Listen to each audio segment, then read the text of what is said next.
Assalamualaikum warahmatullahi wabarakatuh. Perkenalkan, nama saya Nurhati Saanggraini, NIM 1054411000721. Di sini saya akan menjelaskan tentang glikolisis.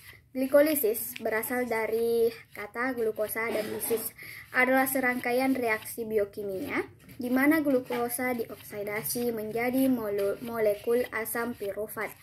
Glikolisis adalah salah satu proses metabolisme yang paling universal yang kita kenal dan terjadi di banyak jenis sel dalam hampir seluruh bentuk organisme. Proses dan tahapan glikolisis merupakan suatu proses pengubahan glukosa menjadi dua molekul asam pirufat yang menghasilkan ATP serta NADH masing-masing dua, disebut glikolisis. Glikolisis dapat terjadi pada sel hewan, tumbuhan, serta mikroorganisme melalui berbagai tahap reaksi. Proses glikolisis tersebut berlangsung di dalam sitoplasma dengan bantuan beberapa enzim. Glikolisis ini merupakan tahap pertama dari respirasi aerob yang memproses glukosa menjadi energi. Tahap tersebut akan terjadi apabila ada oksigen di dalam jaringan sehingga disebut dengan respirasi aerob. Energi dalam bentuk ATP yang menghasilkan dalam proses glikolisis selanjutnya digunakan dalam berbagai proses yang memerlukan energi. Sebab ATP adalah molekul penyimpan energi. Proses dan tahapan terjadinya glikolisis. Yang pertama, glukosa diubah terlebih dahulu kemudian menjadi glukosa 6-fosfat dengan bantuan enzim heksokinase. Pada tahap ini memerlukan ATP atau adenosim trifosfat yang dapat melepaskan energi untuk diubah menjadi ADP. Yang kedua, glukosa 6-fosfat diubah menjadi fruktosa 6-fosfat yang akan dikatalis enzim fosfoheksa isomerase. Ketiga, fruktosa 6-fosfat diubah menjadi fruktosa 1,6 brifosfat. Pada reaksi ini akan dikatalisis oleh enzim fosfofruktokinase dan membutuhkan energi dalam bentuk ATP.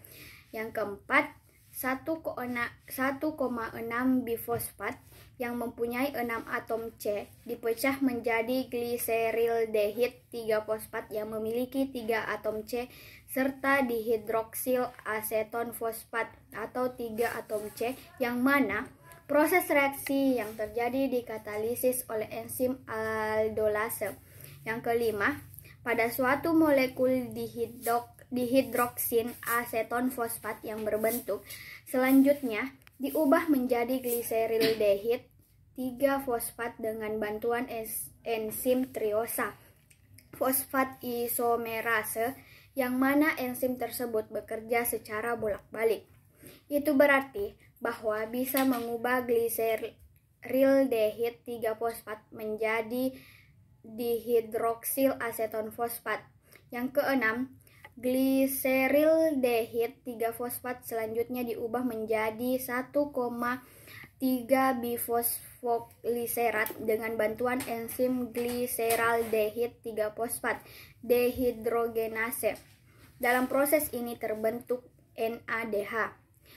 Yang ketujuh, lalu 1,3 bifosfoglycerat diubah menjadi 3 fosfoglycerat dengan bantuan enzim fosfoglycerate kinase. Energi yang dilepaskan dalam reaksi ini di dalam bentuk ATP.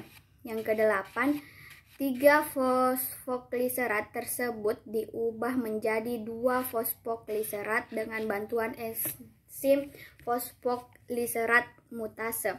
Yang kesembilan, 2 fosfoglycerat tersebut selanjutnya diubah menjadi fosfoenol pirufat dengan bantuan enzim enolase.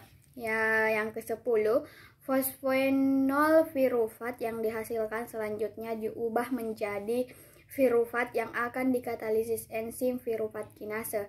Dalam tahap ini juga menghasilkan ATP. Baik, itulah tadi penjelasan dari saya. Kurang lebih Kurangnya mohon dimaafkan. Wabillahi taufiq walhidayah. Wassalamualaikum warahmatullahi wabarakatuh.